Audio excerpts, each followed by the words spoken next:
Välkommen till den lättsamma podden Let Me Know om den amerikanska rockgruppen Kiss med Marco och Bernt.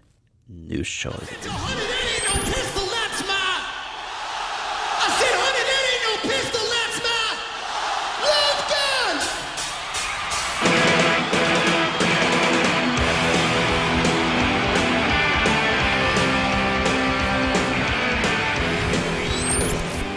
Ja, då var det dags för årets första bootleg Crazy. Och Bert kan inte hålla sig som vanligt. Han måste börja garva. För att vi har haft lite problematisk start här idag på podden. Apparaterna inte funkar. Och vi får se om de håller hela vägen eller om de ballar ur lite här emellanåt. Så det är en dålig dag idag. Välkommen Johan. Tack så mycket. Du har mycket snö. Du har väl mycket snö du också? Ja, det har varit åka hem tidigt i torsdags från jobbet och sen så vart det snöskottning hela fredagen. Nej. Plogvallen till infarten till vårt hus var 1,70. Oj. Wow. Ja.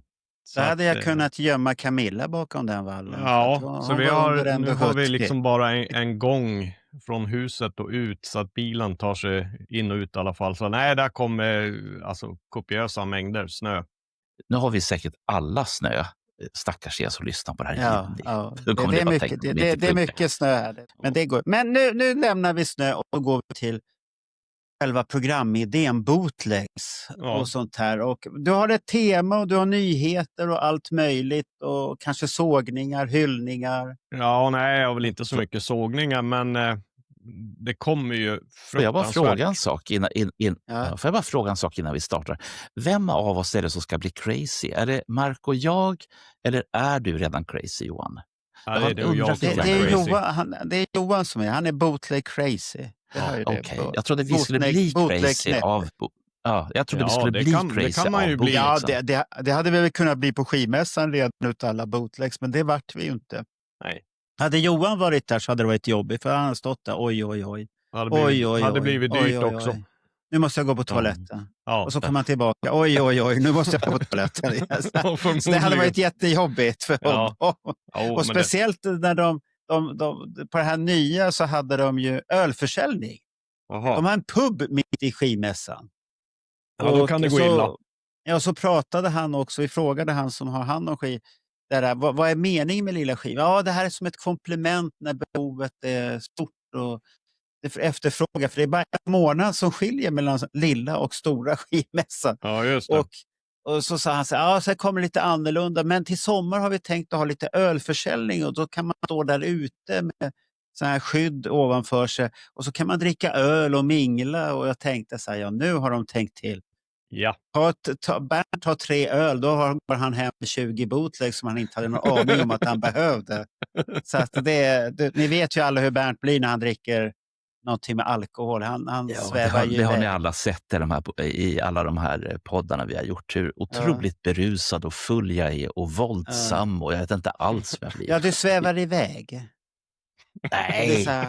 Men det var det vi skulle prata om. Vi skulle prata om bootlegs. Gå tillbaka här. Vad vill du börja med, Johan? Ja, vi kan väl börja med lite nyheter, vad som har kommit ut. Bernt säger att det kommer inga skivnyheter. Jo då, det kommer hela tiden. Ja, vänta. Nu ska vi korrigera lite grann här. Det kommer inga nya skivor, det kommer gamla skivor. Ja. Men bootlegs som görs idag är väl också nya skivor? Nej, men det är ju gamla skivor som man... Nej, det är en helt ny skiva som aldrig har gjorts och den kom i år. Då är det en ny skiva, Bernt. Så men det kallas skivor. Nu ska vi vara ordentligt ordningsamma här. Det kallas för Archive Edition. Det är inte en ny skiva. Däremot så är den nypressad och Johan har precis fått den, så den är ny för Johan. Men den är absolut inte ny. Nej, du måste skilja på archival. Så är det ju. Jag ser det som en ny skiva och de aldrig har funnits förut. Det är en ny skiva för mig. Punkt slut. Ja, det där får vi fördjupa oss i en annan podd vid ett annat tillfälle, det hör jag. Ja, Johan. Ja, jag hittade igår, jag satt och tittade på Ginsas sida och då var det en CD som heter Mysterious, Strange and Unexpected. och tänkte, vad det var ju allt på en gång här. Ja, vad är det för någonting? Och sen började jag titta på låtlistan, och ju med låtlistan så kunde jag bedöma att det är en Asylum-spelning. Så då började jag, för det står ju ingen information om vart den är inspelad eller någonting. Det står att det är en radioinspelning, men det har jag förstått att det gör man på grund av copyrights-rättigheter. Att skriver man att det är en radioinspelning, då är det ingen som bråkar. Och förmodligen kommer den från England. Okay. Men jag började luska lite grann, och det verkar vara ifrån Erie i Pennsylvania den 27 mars 86. Och då är det alltså en soundboard-inspelning. Den har funnits ute, finns i olika utgåvor på vinyl och CD. Och den är komplett faktiskt också, eftersom det är i slutet av Asylum-turnén så drog man ju ner på speltiden, som man alltid gör när det inte går så bra. Så att den är väl 75-80 minuter lång, och då får den ju plats på en CD. Så den hittade jag igår, och den går att förhandsboka. Den ska tydligen komma ut, om det var 23 januari kommer den CD:n. Okay. Så den kan man ju kika på om man gillar Asylum. Och jag hoppas verkligen efter mitt forskande i vad det är för spelning att det är den. Men många säger att det är den spelningen, bara det att man inte har gått ut med det. Och jag har tyvärr det finns inget omslag att titta på, utan så jag vet inte alls vad det kommer. Jag hoppas att det är rätt era i alla fall, så att det inte är en bild från 74, för det blir ju lite märkligt. Jo, det låter jättebra. Asylum från 74. Ja, Asylum och så Peter Criss och Ace Frehley. Ja, nej, men den finns på Ginsa som sagt var och boka. Okay. Och då föds ju genast en fråga i mitt huvud när det gäller Ginsa, och att vi har nu en så pass kompetent bootleg-intresserad människa som Johan Wallin i sitt esse. Så att man kan säga så här, att många av de här radiospelningarna som finns, det är inga radiospelningar, utan det är renodlade bootlegs. Men, nu står det på omslaget radioinspelning, så är det. Ja. Det är som Johan säger, det är en väldigt intressant juridisk aspekt på det här. Men så som jag kan tolka det, att om det står att det är en radiospelning, då kan Ginsa sälja den, och då kostar den typ 179 spänn på CD eller 350 på LP. Men om det är en bootleg, då kan den kosta mycket, mycket, mycket mer, därför att det är en bootleg, mer exklusiv, mer exotisk. Har jag fattat det hela rätt, Johan? Ja, så är det ju. Den här tror jag kostar 169 kronor, tror jag. Så den var inte så dyr.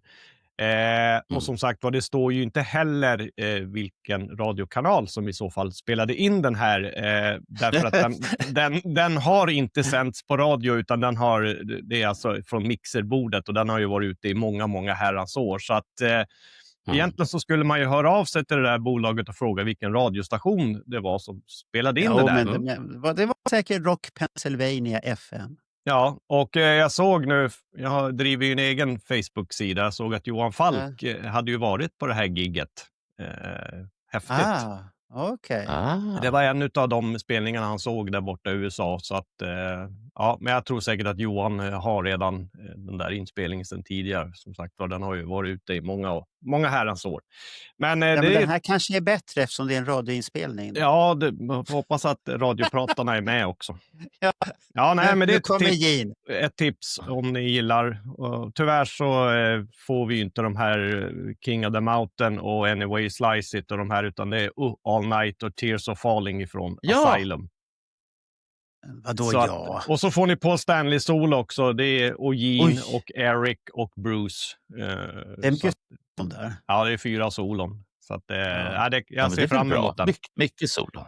Ja, det är bra. Okay. Men sen nästa så har det kommit ifrån Japan, Tokyo. 88. Den 24 april så spelade Kiss i, ska vi se, vad heter den? Det är en jätteliten arena. Ska vi se här. Yogo Olympic Pool. Vinylen ser ut så här. Oj. Den var snygg. Det är lite... Den där påminner mig om en CD som du pratade om på din egen lilla hemsida. Den påminner väldigt mycket. Jag vet att det inte är samma, men vid första anblicken bara, det där känner jag igen. Ja, jag tror det är, inte.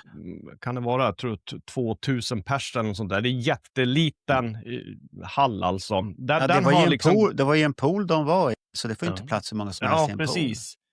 Och så fick man en liten booklet.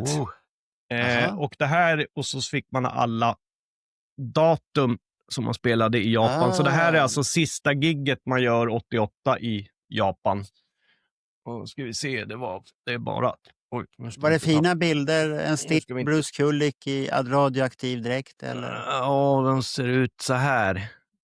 Hade han radioaktiva dräkten på sig? Det där är Paul-bilder bara. Nej, det hade han inte. Han hade röda skinnbyxor och en skjorta. Röda skinnbyxor? Ja, men det kan man ha.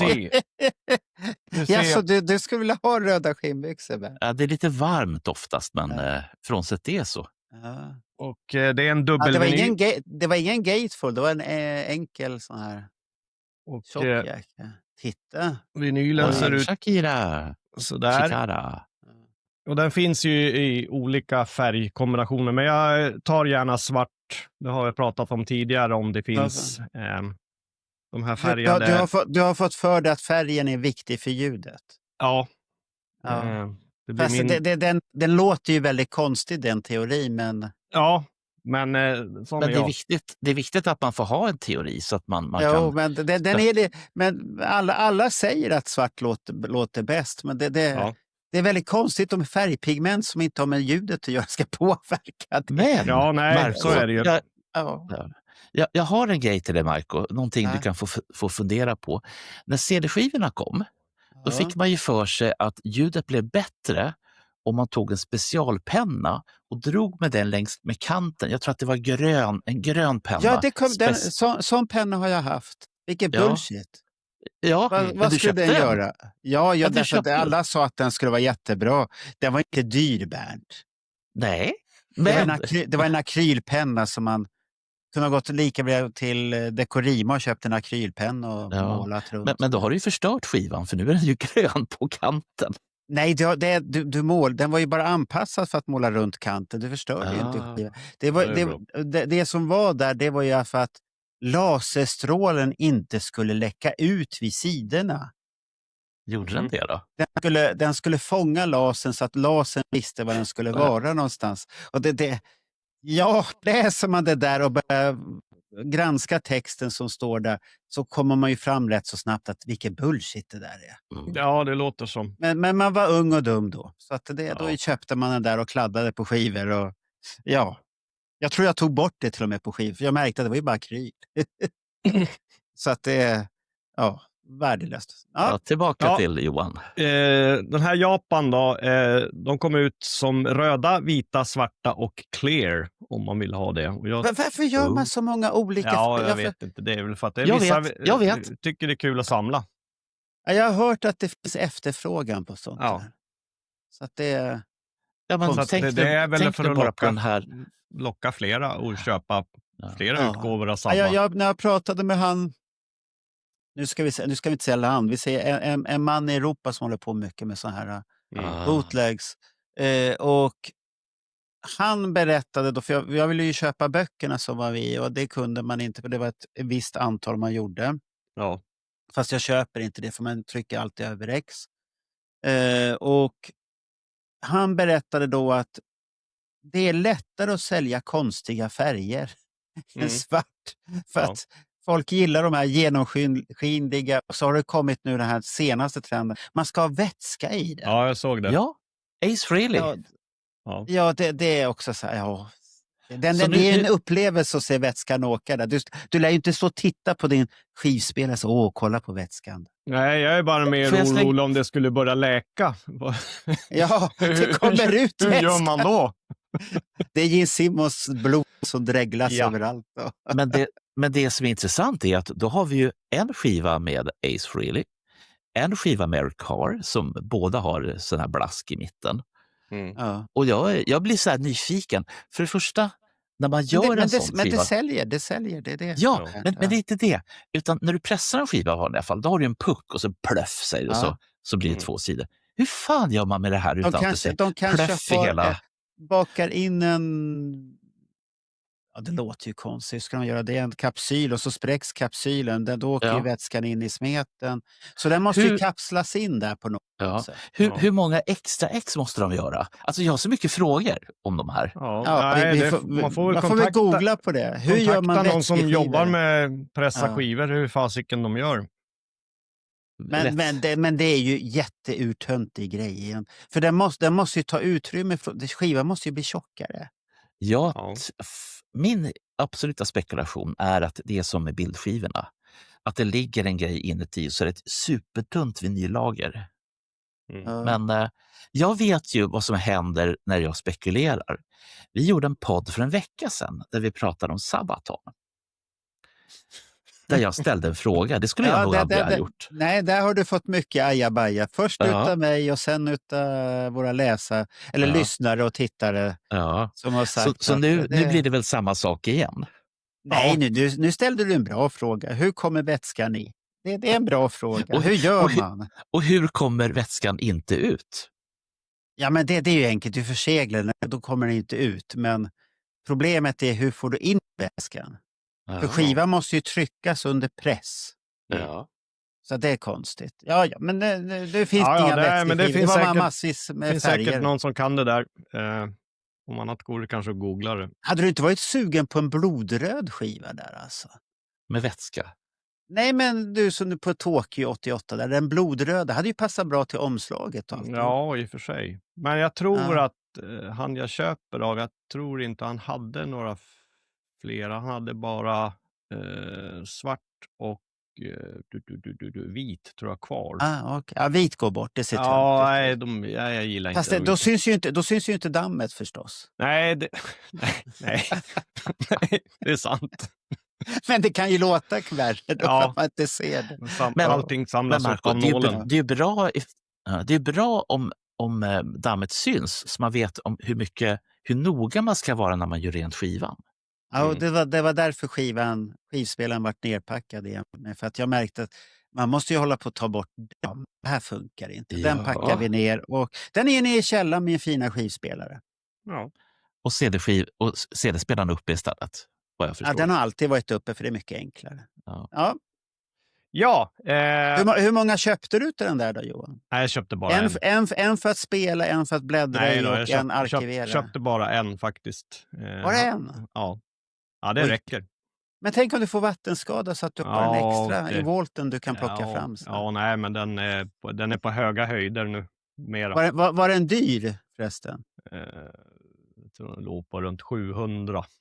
De ligger där kring 700 till 1000 kronor styck. Det är sällan, det är CD då man kan få under 400, men just vinyl man har gått upp i pris. Det märkte vi på mässan där att det var runt, de lite nyare boterna var runt 700. Ja. Vi kände igen några stycken som vi nämner i podden att det här har Johan Wallin pratat om, men Bernt hade ju glömt bort det helt och hållet. Ja, men det är många bootlegs att komma ihåg. Så att, men jag kände igen dreglet på Gene Simmons, den här 75-bilden. Alltså den där, då sa jag att det här har han pratat om, Johan. Det var lite roligt att se den. Ja, men så är det ju. Ja, nästa till rakning är från Animalize-turnén från Stafford i England. Men det kan inte vara något att ha. Jo, för fasiken.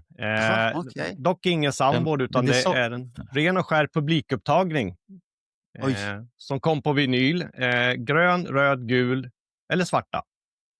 Och jag har den, men jag tänkte den sparar vi tills vi ska redovisa lite grann om saker vi har pratat om. Vad menar du nu, saker vi pratar om? Nej, men jag tänkte jag ska visa upp lite grann de här grejerna vi pratar om. För några av de här sakerna har jag fått. Men det är ändå nyheter som sagt var. Så jag kan visa dem sen. Det är hyfsat ljud. Det är inget jättebra ljud, men det är helt okej ljud. Men det är ju tidigt på turnén. Man hade ju premiär i Brighton var det väl, sista september, 30 september. Så att det är ju under, så att säga, den tidiga Animalize-perioden när Bruce Kulick inte riktigt har kommit in i bandet än, utan han är lite osäker på vissa saker och det kan man ju förstå. Men det hör du väl inte på skiv? Du ser honom inte på skivan? Ja, man hör det kan bli någon ton lite fel här och där. Och det är klart att han är väl nervös också.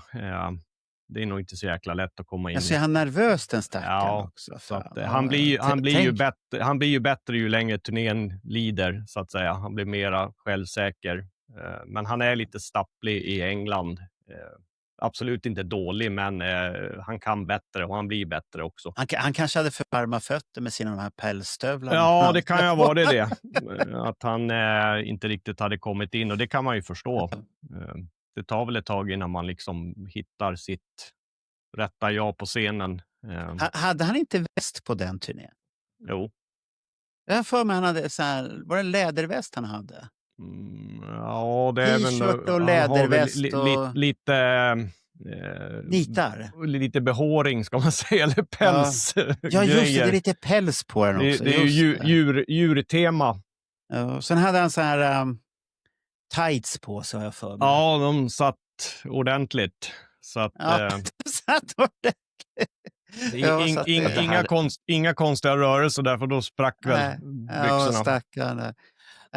Jag kan ju slänga en grej direkt till Roger Nilsson som brukar tycka sånt här är kul. Tänk att få en redogörelse för alla scenkläder man hade under den här turnén. Därför att det byttes ju ganska rejält. Och vi vet ju också från till exempel Alexander Johansson och även Tofting som har kläder från den här turnén. Att eftersom det har spritts bra så betyder det att det fanns mycket kläder. Så att det här vill man ju veta mer om. Ja, sen har det kommit en box med mina favoritskivor, Picture Discs. 4 stycken ifrån Love Gun-turnén. Det är 2 spelningar. Det är Fresno och San Francisco. Och San Francisco vet ju det är den strax efter Elvis har gått bort, att Kiss tillägnar Rock'n'Roll All Night för The King. Båda de spelningarna har ju funnits ute i många herrans år, men det är som sagt var en 4 Picture Disc-skivor som jag inte kommer att köpa. Men de är jättesnygg, alltså boxen är jättesnygg. Och det är ju bra ljud på både Fresno och San Francisco-spelningen, så att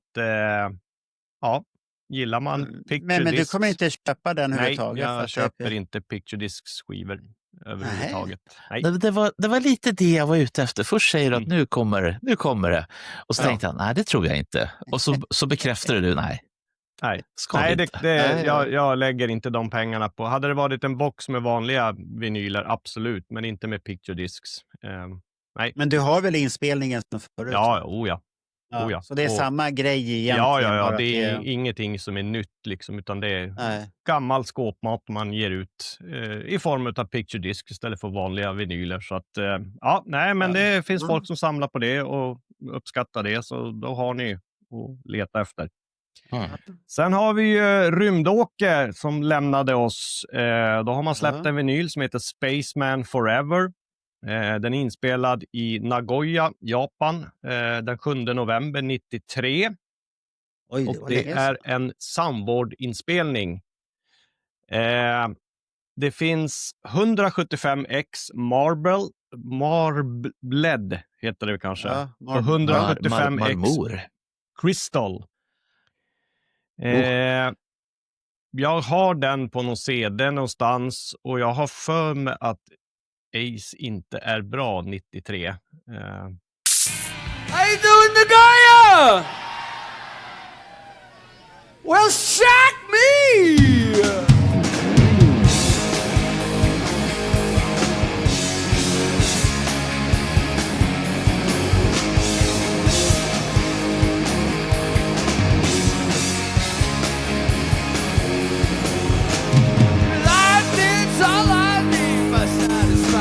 You make me feel like easy, you make me go.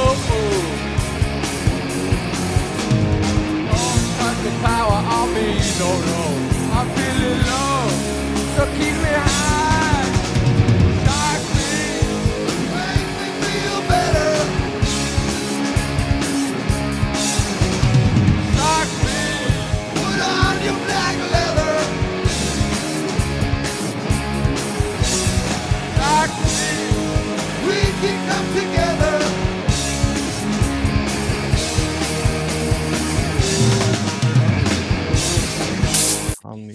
Det var ingen bra dag, tänkte Nej, du. han krökade rätt bra 93, så han var väldigt slarvig och han blev ju bättre, som sagt. Han var bra 92. Sen hade han ju en dipp där 93, 94, 95. Då såg han ut som han kunde dö när som helst. Han såg inte alls. Alltså det är slarvigt och vi glömmer texter och men inget engagemang på scenen, så att det finns ju som sagt var bättre spelningar med Ace än men den är det den som har AI-bilden på omslaget? Och han fäller en tår. Ja, just det. AI-bilden, ja. Precis. Och sen någon som hade fixat en AI-bild på ett par gympadojor, för jag vet inte om det är hans. Ja, nej, jag vet inte heller. Nej, men den finns i alla fall på vinyl och gillar man Ace så varför inte? Jag kommer inte köpa den på vinyl eftersom jag har ju redan den inspelningen, så att jag väntar på något annat med Ace som jag inte har. Ja. Du tror inte att den är... Du hade soundboard redan, för du tror inte att den där är bättre?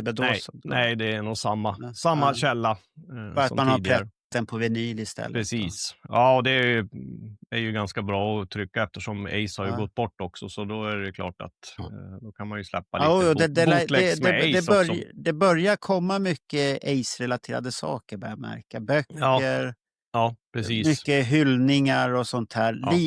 Lite för mycket tycker jag, och väldigt fort också. Ja. Tyvärr väldigt naturligt. Ja, tyvärr väldigt naturligt också, skulle jag vilja säga. Ja, det blir ju så. Men det är konstigt sätt att reagera. Nu måste det ut med skit helt plötsligt. Ja. Men det är ju samma visa med försäljning av skivor med en artist eller lyssnande på en artist när hen har gått bort. Att det liksom åker upp direkt. Ja. Det gör. Men det är ju samma som du har väl med när någon får Nobelpriset i litteratur. Då ska alla läsa boken helt plötsligt. Yep. Ja, man hade ingen aning om vem det var. Och sen säger alla att den var jättebra bok. Vad bra. Han fick ju Nobelpriset. Kanske man inte tycker att den är så bra. Det tror jag att jag inte läser skönlitteratur överhuvudtaget. Jag sitter och tänker på en annan sak. Den här hjärnan, den kan ju... jag har väl fått den av Ace eller någonting sånt. Kiss har väl gjort, nu kommer jag inte ihåg om det är 2900 konserter eller 3900 konserter. Jag vet att det var en sån 9 i mitten. Hur många bootlegs rent teoretiskt kan man ha? Hur många är dokumenterade? En från varje spelning kan du väl ha om det finns? Ja. Men är det en realistisk summa? Eller hur många bootlegs kan man ha rent realistiskt? Då pratar jag om en från varje spelning, inte alla färgvarianter och olika utgåvor och sånt där. Har du någon susning, Johan? Ja, man kan nog säkert skramla ihop 1000-tal i alla fall. Det tror jag. Ja. Sen är det ju så att allting finns ju inte inspelat heller. Det fattas ju väldigt mycket.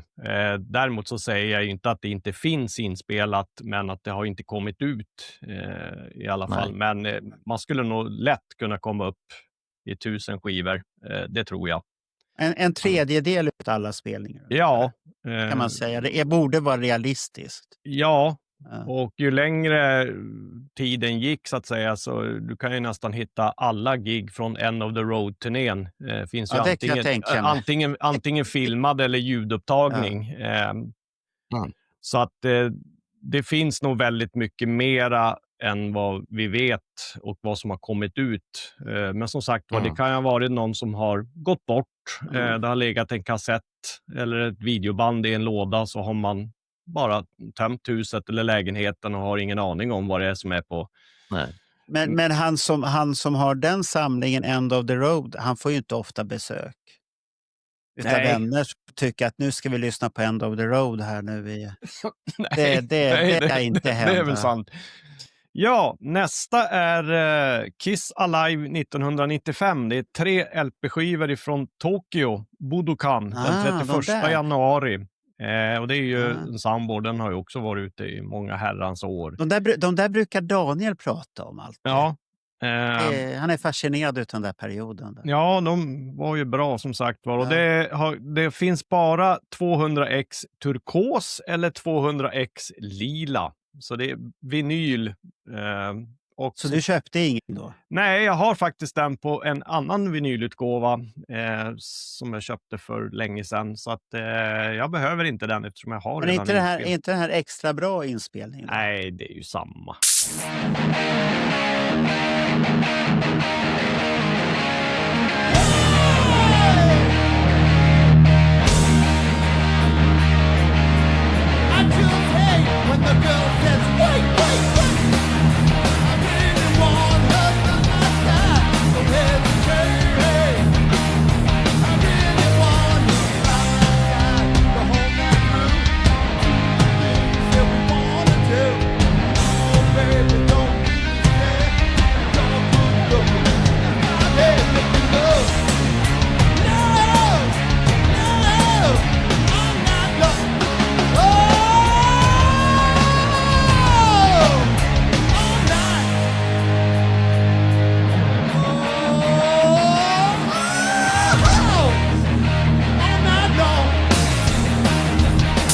Du har ju haft sån här Soundboard Deluxe. Deluxe och Soundboard Experience Deluxe. Ja, nej, den här är ju... Jag vet inte, jag har ju inte hört den, men eftersom jag har det är bara ett nytt omslag. Och man precis. Var det snyggare än ditt då? Faktiskt så är den snyggare än den jag har. Okay. Men det är ju ljudet jag är ute efter, så att ljudet är ju fenomenalt på den jag har. Men Kiss är ju bara yta, säger alla. Ja. Så att, men absolut, gillar man den eran så... De är ju bra, Fast frågan kommer ju direkt här. Fan Marco, att jag håller på att trigga mitt minne här. Jag gick tillbaka på en platta som Destroys Anaheim, som är en av de här klassiska bootlegsen som kom 76. Alltså, jag tror att vi såg en utgåva av... Jo, det gjorde vi. En utgåva av Destroys Anaheim på skivmässan i... Ja, nu vet ni när vi spelade in det här igår. Vi spelade inte in igår. Skitsamma. Men jag tänker så här. Är det någon idé att ha den här nya, maffiga Destroys Anaheim när man ska ha... Jag tänker på ljudkvaliteten. Ja, absolut. Det är ju... Den kom ju ut på Soundboard för några år sedan. Så att är det Soundboard-inspelningen, då har ju... Den är ju komplett bra ljud och så är låtarna i rätt ordning som den inte var på Destroys Anaheim Part 1 och Part 2. Men sen förstår jag nostalgivärdet är att ha de här gamla med pappersinstick. De har ju även jag, men vill man njuta av konserten rent ljudmässigt så finns det ju bättre upptagningar. Så att den är väl ganska sönderspelad. Vi har ju fått den har vi 2 olika filmversioner. Den här Gutsch släppte ju en som är filmad i en annan vinkel. Det är väl lite på sidan, tror jag. Så att med Destroys Anaheim finns ju både njuta av ljud och bild.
Är det den konserten de här Pelefianterna gör? Ja, Flow and Eddie. Pelefianterna som inte går bort från scenen. Nej, de ser att nu jävlar har vi chansen. Ja, Nu ska vi stå där digg. De skymmer ju allt också. Ja. Ja. Men om det nu är så att, nu tog jag Destroy Anaheim som ett exempel därför att det är en väldigt välkänd historia.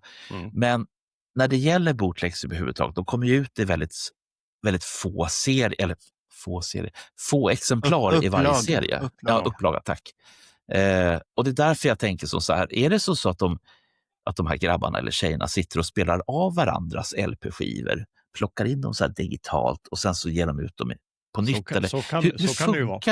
Ja, så kan det ju vara. Absolut. Men det är ju så att man har ju hittat genom åren, så har man ju oftast hittat då en masterkassett. För det har vi oftast varit ute en sån här tredje generationens kopia på kopia. Så det är ju alltid kul när man hittar så att säga mastertapen, och det behöver ju inte betyda per automatik att det är superbra ljud, men oftast så är det ju ett bättre ljud än på det som har varit ute. Så att visst finns det olika versioner, och det är kanske motsägelsefullt, men jag samlar vissa då som har ett dåligt ljud från början, eller när jag började samla har blivit uppgraderade då, men jag tycker om att ha båda spelningarna, därför att man upplever kanske lite annorlunda när det är lite sämre ljud mot när det är bra ljud. Vi har ju till exempel Stockholm 88 var ju ute länge som publikinspelning, inte så jättebra ljud, men det är ändå kul att ha, därför att sen kom ju soundboarden 2012-13 som ingen visste var den kom ifrån. Så att absolut så finns det ju oftast flera versioner av en spelning. Men är man bara ute efter att det ska låta bra, då kanske man går på den bästa utgåvan. Men sen är det ju fascinerande var allting kommer ifrån. Alltså de senaste 20 åren så har vi ju hittat hur mycket som helst som bara poppar upp från ingenstans. Det är pensionssparandet som det måste ju vara det. Ut för att om vi tittar på 80-talet så hade vi ju då visste vi ju ungefär vad som fanns ute. För det fanns ju då på vinyl. Och sen har det ju bara exploderat. Att det kommer ju alltså hur mycket som helst ifrån tidiga Kiss som folk inte hade en aning om att oj, finns det här inspelat? Och nu kommer det ut. Så att vi har väl blivit lite bortskämda måste jag ju säga, men samtidigt så är jag väldigt glad att mycket har släppts för... Ja, det ska ju ut. Det tycker jag väl är roliga med Alex, för att han brukar stötta det här. Han är ju med i de här inre sekten. Ja. Där han får grejer. Ja, så det är en sekt så att där man håller på då. Han är väl den som gärna vill glätta på dörren och tycka att det ska vara till allmänheten. Det ska inte följa med någon ner i gravkammaren. Och sånt. Nej, det är väl bättre att fler får njuta av det. För det finns ju de här som har det här behovet att det är mitt. Ja. Lite Sagan om ringen-stuke, Pressures. Man dör i vulkanen där och smälter samman med ringen. Ja. Ja, för att för att man vill... Man är så... Det här är mitt, jag har det. Det känner jag väl igen det här att jag har den här, den är exklusiv. Det finns ju de människorna, jag har aldrig förstått mig på det där riktigt. Förlåt, men vill man brinna ihop med plast? Men det är det enda som det blir i sådana fall, att den försvinner och det tas inte vara på. Och det har du ju själv tagit upp, vet inte anhöriga vad det är för någonting så försvinner det ju för gott. Nu går vi till Johan här. Nu har vi varit ute och åkt på någon jävla sidobana igen. Ja, nej men då har jag 3 stycken nyheter till och alla de 3 är på CD. Vi börjar med Radio City Music Hall i New York den 9 mars 1984. Det är alltså på Lick It Up-turnén. Okay. Det är en dubbel-CD. Det står Studio Remastered. Oj. Du tvivlar på det? Nej, det gör jag inte, men jag vet inte riktigt vad det betyder. Vad var det för ansiktsuttryck du gjorde? Så, jag tycker det är så roligt med alla de här remasterad hit och remasterad dit, och det är upgrade och det är deluxe och men det står i alla fall. Men det säljer. Ja, absolut.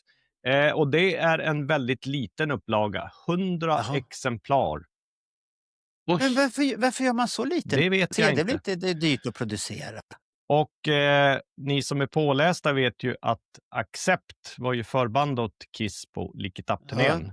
Och de spelade också på Radio City Music Hall. Och de har även inkluderat Accepts spelning också. Aha. Så du får njuta av Udo och grabbarna. Jag tror jag har sett den på någon Facebookgrupp som jag gått med tack vare dig, Johan, för att kunna plocka ner högupplösta bilder till dina bootlegsar. Och just det. Ja. Men då har jag för mig att den var där och då tänkte jag, varför står det Accept på skivan? Ja. Eller på scen. Nej, det var därför, okay. De har börjat inkludera förbanden också. Det passar ju Roger väldigt bra när han ska börja samla då, för han vill alltid dra upp alla förband som har i och det här är jag gillar ju Accept så att det är ju jättebra. Ja, det är en hård tid de också. Det är, är det inte Balls to the Walls-skivan? Jo, det är Balls to the Walls-turnén. London Leather Boys. Vad är det för pojkar han sjunger då? Ja, Leather Boys. Judas Priest kanske? Jag vet Ställde inte vi den? Vi hade ju en intervju med en av medlemmarna i Accept för ganska precis ett år sedan. Ja, och för ett år sedan hade vi det. Herr Schaus. Och den kan jag faktiskt ta tips om när vi ändå pratar om Accept. För den är en jävligt intressant och personlig intervju som vi gjorde med. Men han passade ju in i Accept väldigt bra för att han såg väldigt tysk ut på scen som vi sa till honom. Och det tyckte, och så började han, men jag tror jag har rötter där borta någonstans. Ja, precis. Du bara ser ut som att du har liksom så här 1000 generationer lågtysk. Så det var lite roligt faktiskt. Sen den andra, den heter Kiss Alive 3. The Ultimate Revenge Era Concert. The Full Setlist, 2 CD. Soundboard. Den har jag beställt. Jag har inte fått den än. Jag hoppas att det är från Indianapolis där majoriteten av Alive 3 spelades in.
Och den har inte varit ute för allmän beskådning.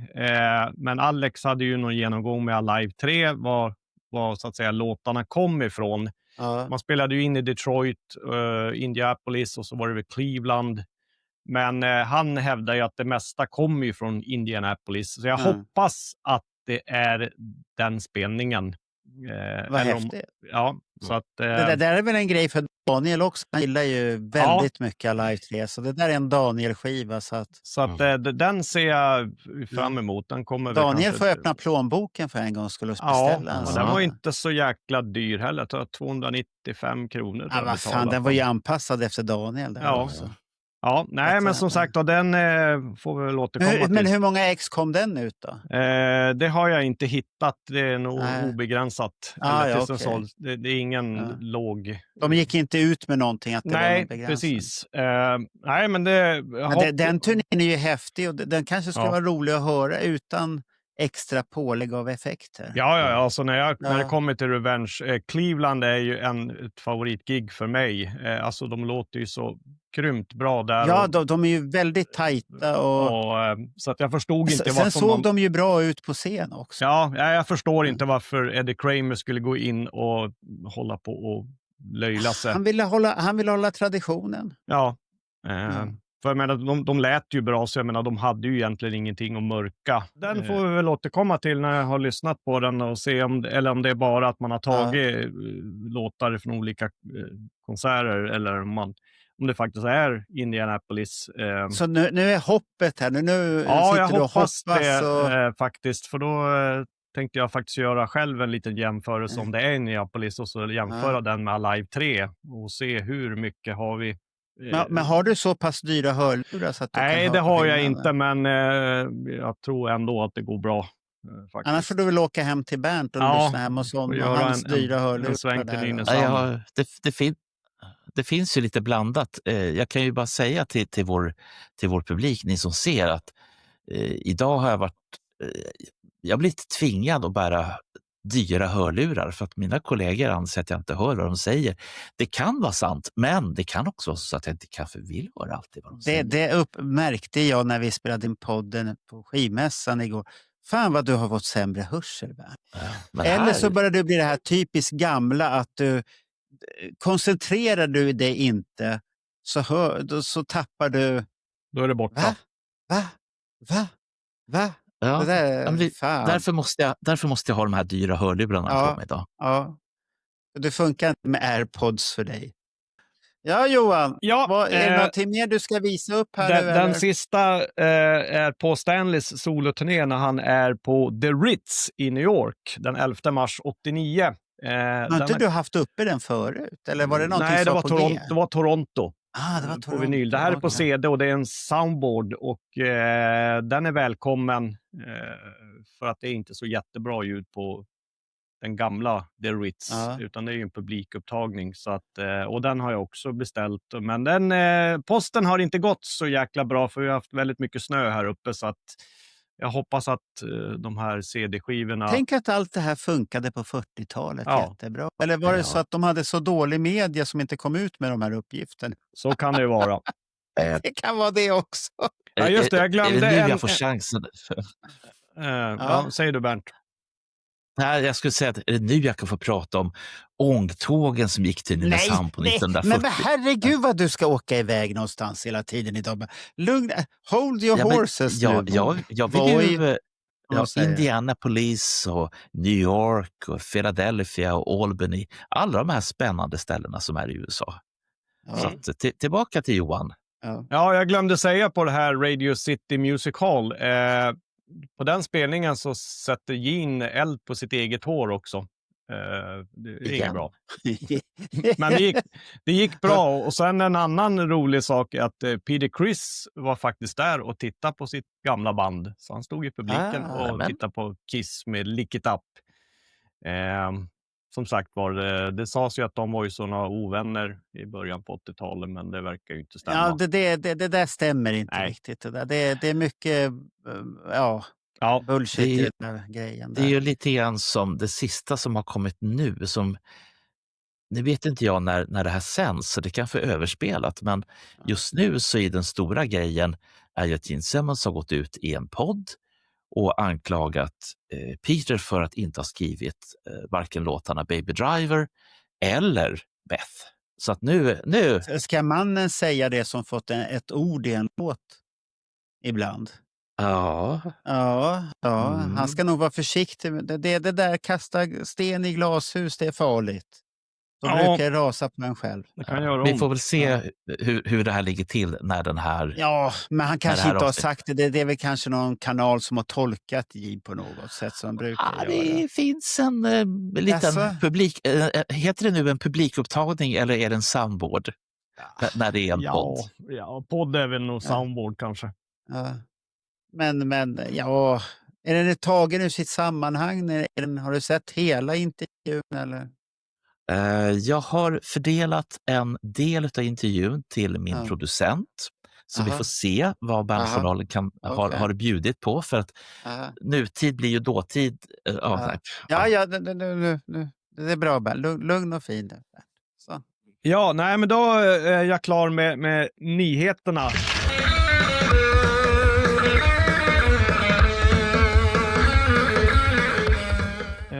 Som jag pratade om vissa saker på ett tidigare avsnitt, så är det saker som jag har fått hem och även lyssnat på. Och här har vi då Leiden i Holland som vi pratade om. Det är 80 grejer. Ja, Och även här så inkluderar de ju Iron Maidens konsert också, så att det är ju en dubbel-CD.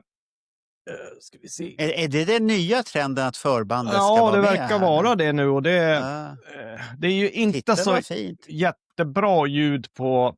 Jag kan visa där baksidan. Det är inte är så det ingen bra ljud på någonting? Ja, eller? Kiss är lite bättre, men Iron Maiden är lite sådär, men kul ändå tycker jag. Ja. Jag gillar när man tar med förbandet också. Det är inte alltid det händer. Nej, det är väl rätt så ovanligt egentligen. Och sen, men får det plats är det ju bra. Ja, sen pratade vi om Stafford 84 i England. Oj. Och jag har ju den svarta vinylen, ska vi se här. Titta, den är inbakad i plasten. Jag hör det där härliga ljudet. Han har någon stor jävla affisch med här också. Oj, titta. Konsertaffischen också. Bon Jovi som förband. Ja. Those were the days. Ja. Och fan vad tjock den där. Den lät tjock den. Ja, tung. Och bra så här ser baksidan ut. Glänser mycket. Ska glänsa. Är det en dubbelutvik eller vad är det för någonting? Nej. Det var det som Gör de inte gatefold längre? Nej, den här är... Det är 2 vinyler, men det är ingen gatefold. Nej. Och jag köpte såklart svart. Okej, titta. Och som sagt, det här det är ingen soundboard, utan det är en publikupptagning som är helt okej. Det är inte den bästa upptagningen som finns från Animalize, men helt klart godkänt att lyssna på. Ja. Nu när du plastar in den igen där, kommer du vädra den? Ja då, absolut. Du kommer göra det, okej, ja. Och sen hade vi mina Tokyo 78 som jag tjatar om hela tiden. Vi hade ju... Året som man inte kommer ihåg, därför att man kommer ihåg 77. Ja, precis. Vi har ju visat de 2 första. Vi ser, det är mycket. Det här är ju kväll nummer 3 med Paul Stanley på det är den där serien som du har haft. Ja. Vänta, såg inte vi någon i den här serien i... Jo, det gjorde vi faktiskt. Det gjorde vi. Ja. Och då ska vi se. Då är det ju som vanligt att vi fick en replika på du går på showen där. konsertbiljetten. Och så fick vi de här booklet med bilder. Och det här är ju Pauls.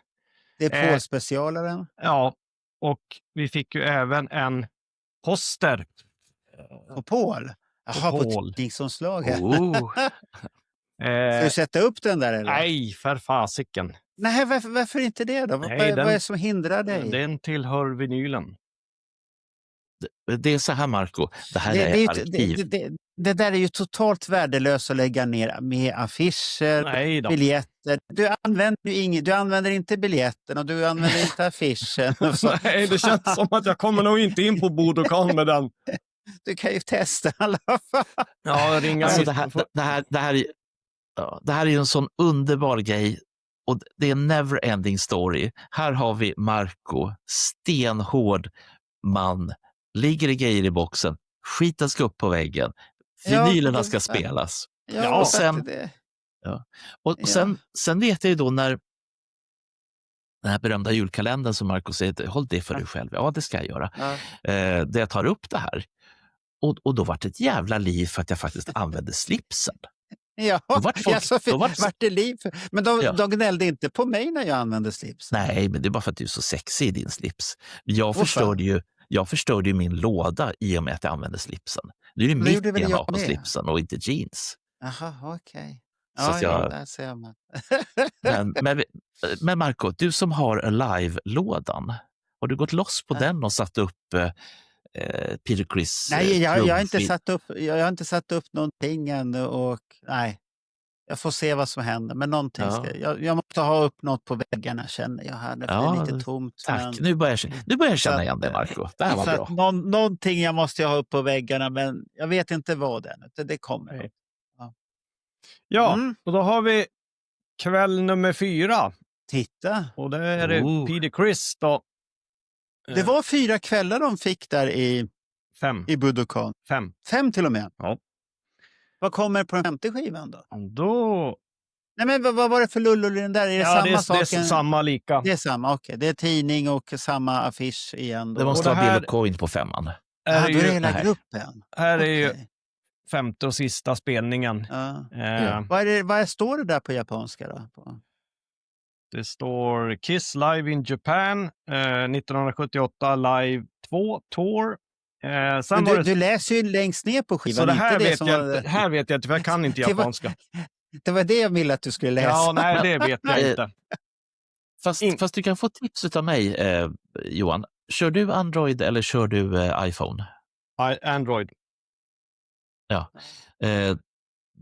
Då är det lätt. Ta länsen, eller Google Lens.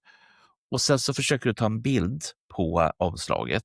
Ja. Då kommer du upptäcka efter några sekunder så ändras det här. Och så tänker du, wow, jag kan läsa japanska, vad häftigt. Och så några sekunder senare så tittar du på omslaget och så bara, nej just det kunde jag inte. Nej, men Google Lens finns till iPhone också. Ja, bra. Ja. Och så kan vi visa det kan vara kul att titta. Posten ser ju ut så där när de står med lite japanska kvinnor. Det är från den där. Är det inte samma session som han brottas med någon dinosaur eller någon sån här Godzilla. Godzilla. Ja, det var den jag tänkte. Japansk dinosauriet. Ja, men han är nog en dinosaurie. Så han är från den tiden. Där. Så tack, det är nog en tjej, tack Mr. Peach. Tack Mr. Peach som har spelat in de här och sen släppt dem. Så nu har jag komplett alla 5 spelningar i Japan 78. Men hur kändes det att ha alla 5 då? Ja, det känns jättebra för jag har inte haft alla. Ska vi se. Alla 5 har inte varit ute. Så att det kändes bra att ha det på vinyl. Att man har komplett 78. Det var ju liksom sista. Det klickar någonstans och det känns skönt nu att du kan bocka av. Som sagt, det har kostat väldigt mycket pengar för de här ligger på runt 900 kronor styck. Så ta det gånger 5 så förstår ni. Så Men släppte de inte en box med allihop? Nej. Ja, det finns en CD-box som släpptes som också är jättesnygg. Men den finns inte att få tag på heller? Det gör den väl, men då får jag tyckte att det var roligare att ha dem på vinyl eftersom de är så pass... de har lagt ner jobb på det. Det är snyggt. Det är ordning och reda. Visuella. Tillhör han den där holländska gangstereliten? Eller? Ja, jag vet inte var de här kommer från. Men Mr. Peach är ju den som... Han spelade ju inte bara in Kiss i Japan. Han spelade ju in andra band också, men... Vi är glad och tacksamma att han har släppt sina kassetter. Ja, men det är bra. Så nu har vi komplett Japan 78.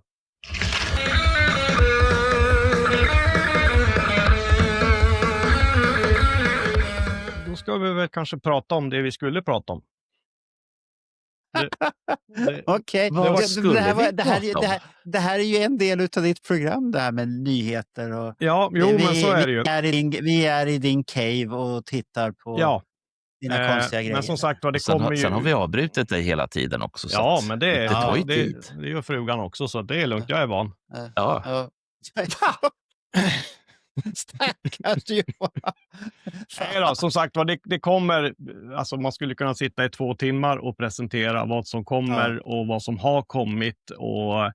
Men det är väl lite axplock på vad som finns.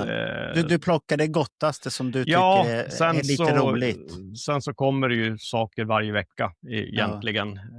Men man kan ju inte köpa allt. Det är lite mer Johans personliga val. Ja. I bootleg-djungeln. Och är det någonting som jag har missat så får man gärna höra av sig om man vet att det kommer någonting spännande. Absolut. Jag ser att du brukar chitchatta med några stycken som är lika galna som du. Ja, precis. Du är ju inte ensam galning i Sverige. Nej, absolut inte. Utan det finns ju andra också. Oh ja. Nu tog Bernt till flaskan här. Nu var det jobbigt här. Det är tungt. Det här är tungt. Ja. Nej, men som sagt, jag tänkte prata lite grann om 70, det blir ju 73-74. Är det vilka bootlegs som fanns som är lite grann vad vi har egentligen att lyssna på, vad som eventuellt är filmat. För det har ju faktiskt kommit lite grann de senaste åren som vi faktiskt inte visste existerade överhuvudtaget. Och det är vi ju glada och tacksam för att det är ju liksom Kiss i början av sin karriär och det är ju alltid spännande. Vi vet ju hur Kiss lät när de slutade, men som sagt var när de började så men det är en spännande tid för det händer fruktansvärt mycket i bandet. Har du med den här otroligt spännande bildrutan? Vilken tänker du på då? Jag tror att den är från 73 när de repeterar. Där Alex Bergdahl hade suttit och tittat på någon inspelning och så hittade han en bildruta. Ja, du tänkte på... Från kvällen innan. Ja, Coventry. Ja, du tänkte på den. Ja, så att jag såg att den hade kommit upp i någon av de här som förbättrar filmerna hade gjort en förbättrad variant, men jag tyckte inte den var så mycket bättre. Den varianten jag såg på Alex, den höll ju lika bra, men där tycker det är fascinerande. Är det 2 eller 3 bilder ut eller något sånt där? Ja. Fast Marco, visst har du sett filmen Blade Runner? Ja, men vad har det med bildrutorna att göra? Jo, det kan jag berätta. Det finns en scen där Harrison Ford eller hans rollperson stoppade in ett polaroidkort i en enhancer, vad man ska kalla det för, där man kan zooma in i den här polaroidbilden med hjälp av AI eller vad man nu har i hans framtid, så kommer man och zoomar in i spegeln i badrummet som i sin tur har fått en del av badrummet som man inte kan se, och hela tiden så kan man zooma in i den här bilden. Och till slut så är det nere på att men titta, det här är ju en bit ifrån en orm. Vilket är helt jävla omöjligt om du bara har kortet, men med bra teknik så det kan för någonting sånt. Vi har kommit dit i tekniken. Jo, men vi har ju passerat Blade Runner i tidsålder egentligen. Ja. Så den tekniken borde väl finnas. Absolut. Absolut. Mm. Nej, men jag tänkte vi kan väl börja med 73. Då har vi ju den här demosen från Electric Lady Studios den 17 juni 73. Och det är alltså Deuce, Cold Gin, Strutter, Watching You och Black Diamond. Den finns också på vinyl om man vill köpa det. Jag tror att den ligger ute på Got Love for Sale just nu, en röd vinyl. Jättebra ljud. Snygg bild på framsidan också. Och sen är ju det här är ju den dagen jag fick höra, och det är ju Daisy-gigget den 16 juni 73 när vi fick ut den. Nej, det går ju inte att förklara och vad är det inte som Nej, men alltså det var ju liksom så, hade ju gått så mycket skrönor om hur man egentligen lät 73 och man var så dålig och man var liksom ett skämt, och så fick man höra den där spelningen att visst, de är inte i prime time, men samtidigt är det ju liksom i början av deras karriär, men alltså bara höra Peter Criss ta frontman-rollen. Ja, just det där är klassiskt. Det är den tiden. Och man liksom tänker, vad fasiken, Paul då, vad är han någonstans? Vad gör han? It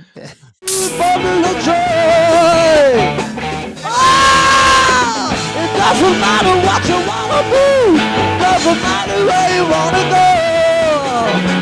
You just gotta decide, girl, and let me know. Woo! And then you let me know. And then you let me know. And then you let me know. And then you let me know. And then you let me know. And then you let me know. And then you let me know. And then you let me know. And then you let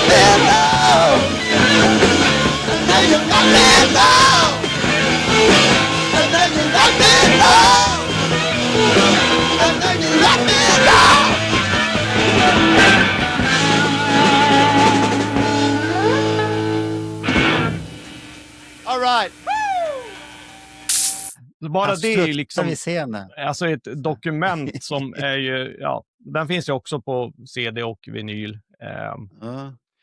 Men ja, nej, men den har betytt väldigt mycket, för att då fick man liksom verkligen höra och hur man förändrades bara på kanske ett år jämfört med den här spelningen. Att man varit mera bekväm i sina roller. Man blev bättre på sina instrument. Man fick liksom en struktur på hur konserterna skulle vara. Här är det lite mera woho! Gene hoppar på ett ben och så hoppar han på ett ben, och ja, det är liksom det fanns ingen struktur i det hela, utan vi kör lite grann vad vi känner för att göra. Även det är ju charmigt på ett sätt, absolut. De har väl inte lyssnat riktigt ordentligt på Sean Delaney än? Nej, jag vet inte om han kom väl... Eller har han kommit in precis i den vevan? Ja, jag tror att det är någonstans där. För att vi måste ju tänka med att han var ju pojkvän till Bill Aucoin. Ja. Var han det innan Bill Aucoin upptäckte Kiss redan? Oj. Det är jag inte vet. Nu vart det en tung fråga här. Ja, för det är det jag inte vet. Men det måste ju vara runt de kretsarna då han blir pojkvän i sådana fall med Bill Aucoin. För att han kom ju in väldigt tidigt ändå. Ja.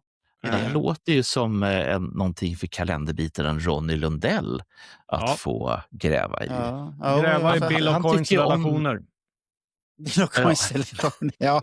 Nej, men det som är intressant är att han tar ju in en person som ser ungefär samma sak som Bill Aucoin har sett, men kan utveckla den. Det är väl det som är lite roligt, och han förstår vad Kiss vill själva, de här pojkarna. De är ju unga på den här tiden också. Att de själva har en vision, men som du säger själv, att de är lite flamsiga. Ja.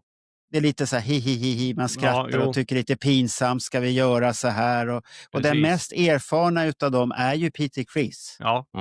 Som har harvat som fan. Så är det ju. Hela tiden där. Så att han är ju van. Ja, men det är ett intressant dokument att det finns inspelat. Att man verkligen liksom... För du kan ju bara gå egentligen 3-4 månader framåt, så låter de ju inte alls som The Daisy.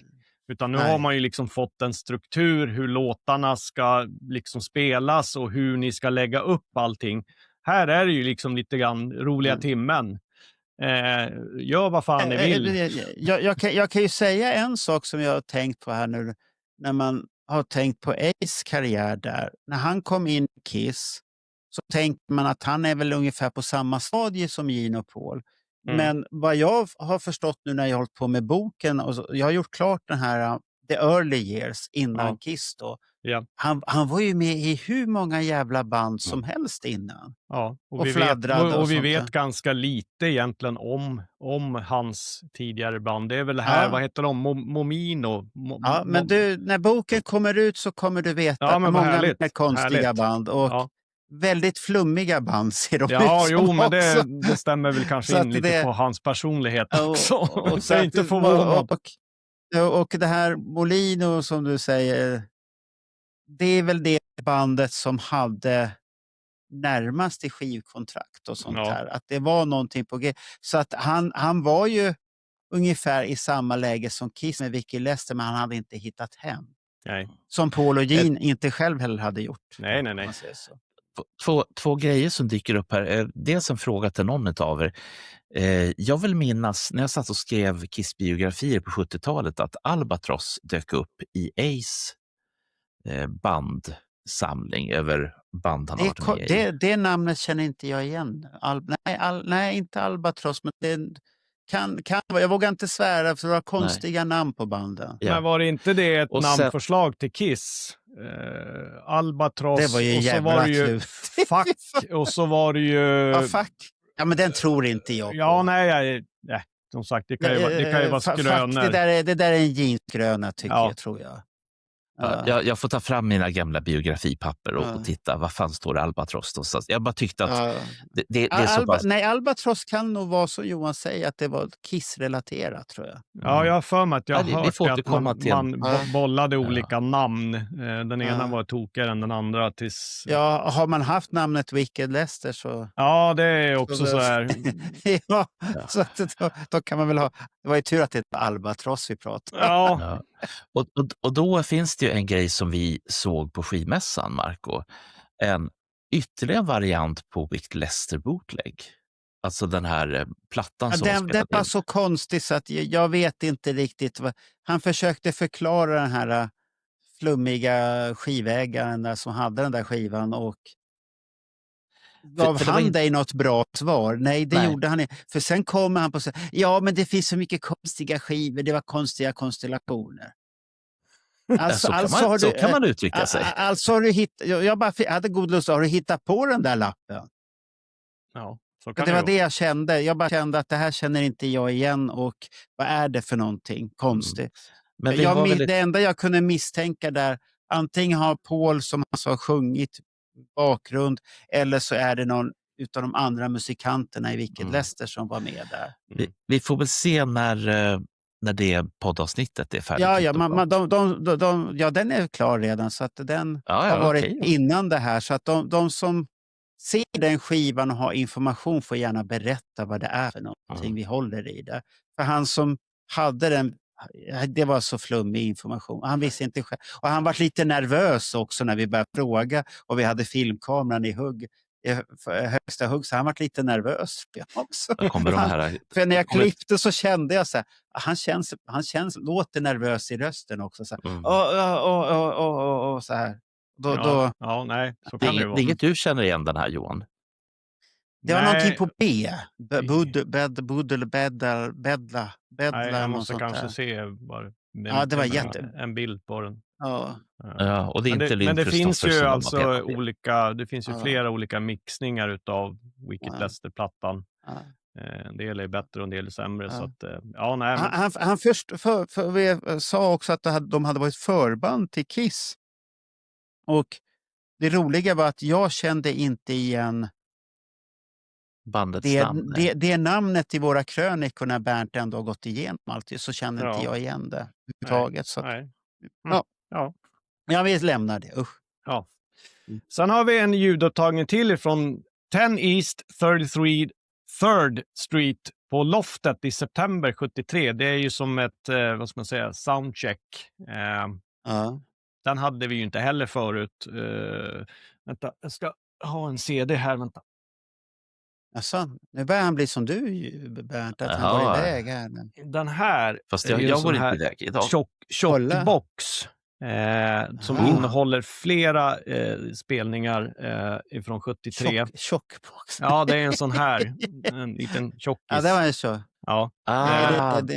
Gamla hederliga. Ja, precis. Och där har vi ju de här som vi har pratat om nu. Finns ju på den här. Och jag vet inte hur den här, det är ju några år sedan den här kom ut. Så att jag vet inte hur mycket tillgänglig den är idag. Men den är jättebra alltså. För där tar de upp allting som fanns, eller som finns inspelat 73. Den har vi i alla fall. Och sen har vi ju det här Coventry 21 december. Det finns ju 2 låtar kvar på den där filmen. Deuce och Colgin. De glömde ju spola tillbaka bandet. Och den har ju även släppts på CD. Soundboard. Ja, men det finns ju som sagt var 7 minuter Super 8 ifrån första kvällen på Coventry 21. Och sen kvällen efter den 22, där har vi ju en komplett film som Kiss själva släppte på Kissology. Och där har vi ju även ljudet där man påstår att man har hittat en kassett, men man har ju rippat DVDn. Men Men det man kan säga som komplement här, vill du veta lite mer om de spelningarna så har ju Ronny, han har ju surfat in i kaklet på de där 2. Ja, så att han skrev ju i Destroyer. I Destroyer och sen gjorde han 2 poddar om det där. Ja. Ett innan besöket i USA, sen åkte han till USA och fick träffa hela gänget som ägde Coventry och originalägaren och se på föreställningen som var där. Och riktigt häftigt. Ja, nej, det var jättebra. Otrolig grej egentligen. En musikal som är gjord i, vad ska man säga, en historiskt perspektiv. Tiden i Coventry, den gör man en musikal av och sätter upp off-Broadway. Bara det är så snurrigt. Det var ingen stor musikal, Bernt. Så nej, det är därför det är off. Det är därför det är off-Broadway. Ja, du sa off. Okej, vad bra. Jag tyckte bara du sa Broadway. Då tänkte jag, nej, det var den inte. Du behöver också ett par andra hörlurar. Nej, för det hackade till i ditt ljud. Jo, så kan det vara. Så vi har ju ändå lite grann från 73 och njuta av. Vi får hoppas att det kommer något mer. Och kan det komma så mycket mer därifrån? Ja. Är det inte rätt uttömt 73? Ja. Hur mycket kan man pressa en apelsin? Hur mycket kan man pressa en det ska ju vara... Hur många gig är det som saknas överhuvudtaget? Ja, det är väl en hel del egentligen. Ja, och varför skulle de ha spelat in dem egentligen? Ja, precis. Det var ju ändå ingen som visste vilka Kiss var. Det ser man ju på Kiss officiella video där. Det är några stycken som står och klappar. Ja, precis. Hoppet överger ju en inte, utan det vore ju kul om det kom ut något mer. Det skulle vara kul. Jag vill ha tillbaka den här trumpinne-effekten som Peter Criss hade. Ja. Den var lite rolig. Han ska skjuta lite värre grejer bara rätt ut i publiken så kanske någon blir skadad. Och sånt kanske här. Dyker upp någon Super 8-film. För det är sant det som står i den här Snöret-boken utav Lars Pettersson. Nej, det är inte sant. Nej, det är väl lite överdrivet. Han visste inte om att han hade trumpinnar som sköts på den tiden. Nej, jag tror det var väl inte så många som visste det, om man inte hade varit och tittat på bandet. På den tiden visste man inte. Nej, det tror jag inte. Ja, då går vi till nyårsafton då, 31 december 73, då man spelar på Academy of Music. Och den har vi också inspelad. Jättedåligt sen förut. Ja, precis. Och det var ju första gången man använde Kiss-loggan på scenen. Det var ju en present från Bill O'Coin till bandet. Och den spelningen gick ju sådär. Gene tände ju eld på håret. Om ni har sett bilder att han har utsmetat smink. Det var ju för att någon roddare fick komma med en blöt handduk och släcka Gene. Men det var ju en utav dem, det var väl den största man hade spelat hittills. Blue Oyster Cult var väl med och Iggy Pop. Ja, Iggy Pop. Ja. Var inte det här spelningen med The Brats? Ja, jag tror The Brats var med också. Jättekonstig spelning därför att det är ingen mellansnack av Paul, inte ens att han önskar Happy New Year. Man sitter och väntar att ska han inte säga någonting, men det var ju en kort spelning och Kiss var väl bara tacksamma att få spela för en liten större publik, men jag hade önskat att han kunde ha sagt någonting, utan man bara betade av låtarna och sen så var det tack och hej. Men den finns i alla fall inspelad, så att det är ju bra. Och sen går vi tillbaks till Academy of Music den 26 januari 74. Och där läckte det ut en Super 8 mm film där Paul Stanley har banditsminkningen. Det är den där klassiska. Och den är det då han har så här trånga jävla tights på sig och nät?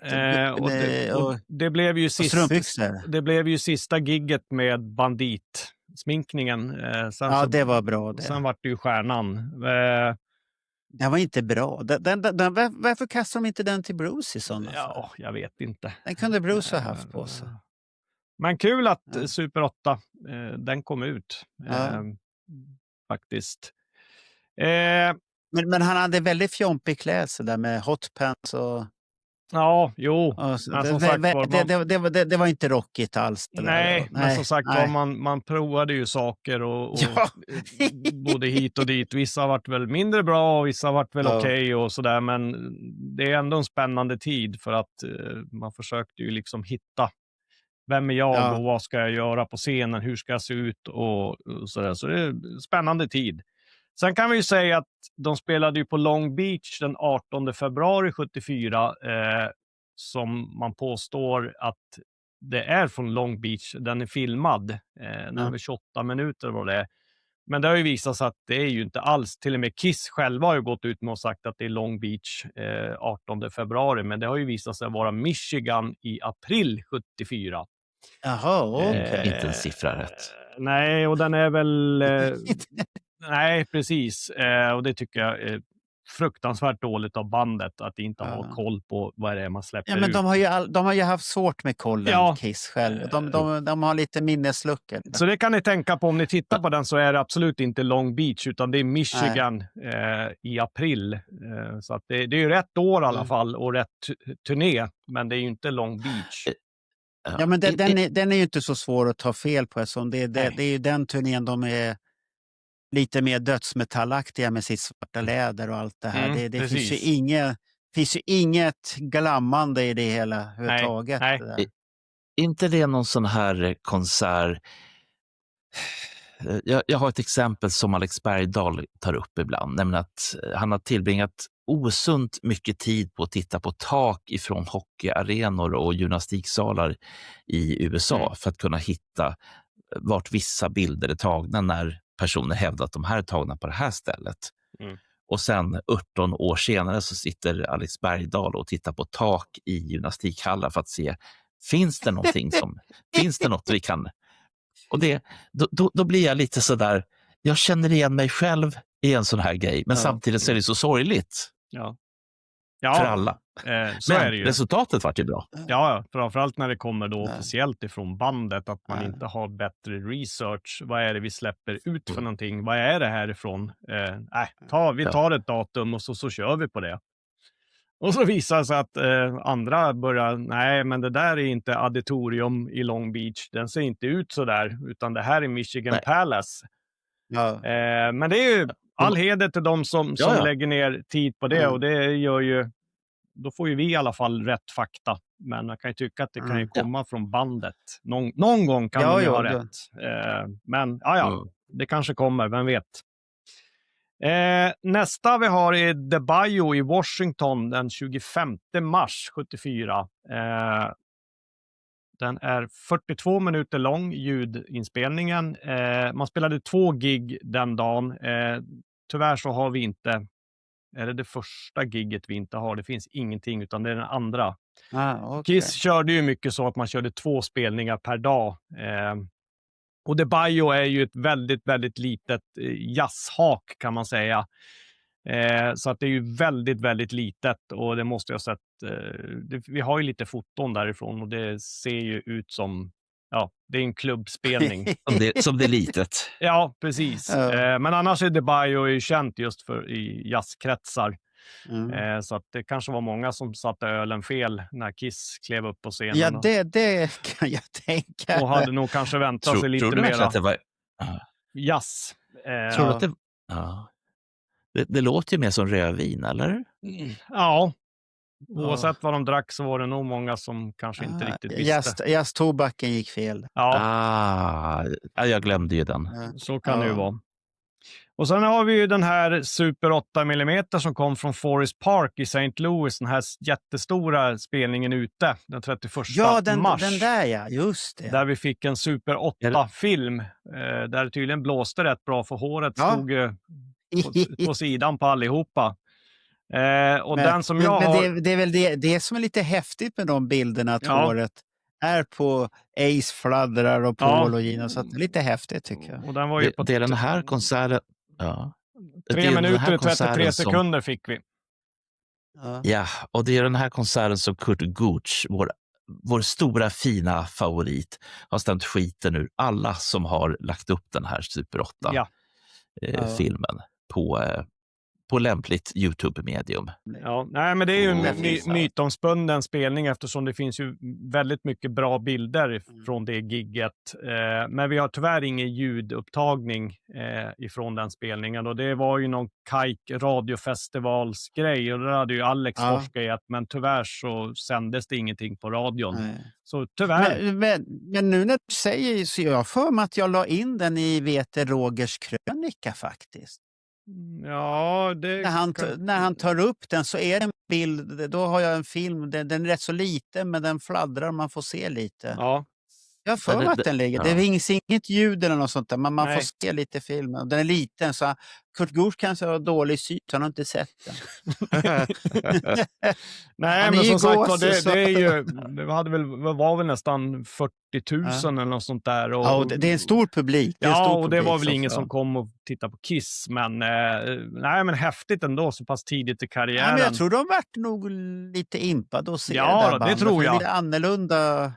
Det var inget sömnpiller i alla fall. Nej, antingen förstår man, det är väl som de flesta i publiken, antingen förstod de det på en gång, eller så gör man inte det och tycker det där var konstigt. Ja. Nej, men jag tror inte att det var många som köpte biljetter bara för att Kiss var med, men sen kanske de var liksom wow, när de väl såg Kiss och tänkte att fasiken, det där är ju inte så dumt. Det är lite häftigt. Ja, nej, men häftigt ändå, så pass tidigt i karriären. Gör han och det är ju inte så vanligt att Kiss på den tiden gjorde utomhusspelningar. Nej, så därför det där är ovanligt, som du säger. Liksom, nej, men häftigt, och vi har ju väldigt fina bilder därifrån också. Så att, det var säkert en bra spelning. Om vi går vidare till Cleveland då, den 1 april, The Agora. Och den sändes ju på radio utav kanalen WMMS. Oj. Den har ju också varit ute i evigheter. Det finns väl 42 olika versioner på CD och 43 på vinyl. Så att den är ju...